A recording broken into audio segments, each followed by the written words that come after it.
Tonight, Rockford Public Schools District 205 updating its student code of conduct when it comes to bullying. Rianne Weil was at the school district today to talk about it. What did you learn, Rianne? Well, Wendell, after the tragic death of Jalea Thompson, many parents were calling on RPS to increase staff and hone in on bullying in schools. At tonight's committee meeting, the board voted and approved a code of conduct focusing on the needs of students.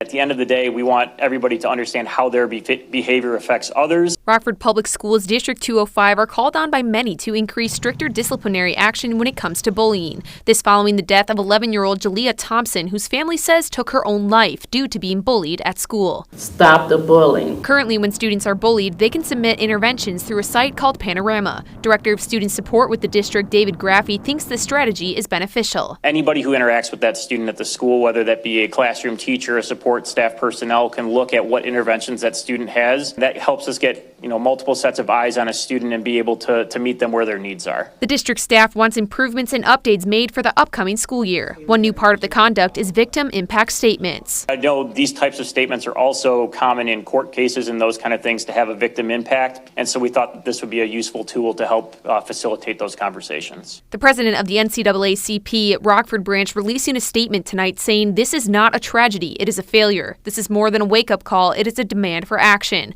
Schools must be a safe haven, not a battleground where children suffer in silence. The code of conduct will be altered and changed before the full board votes on it. Board member Nicole Bennett wants it to include a procedure where students can have adults walk them to class if they don't feel safe. I wondered if, since it's an intervention that could potentially be used to ensure safety of a student, so me to feel safe in a situation, me be escorted, it could be an intervention in addition to a corrective. So I didn't know if that could be continued to be added back. After hearing your comments there, I could see how that would be beneficial from the victim standpoint too, making them feel like they have a safe person that can, walk with them through the school. The NAACP of Rockford continues to call on RPS to implement a zero tolerance for bullying, expanded mental health support, accountability, and community action. The full board will meet to discuss the final code of conduct on March 18th. Wendell. Rianne, thank you.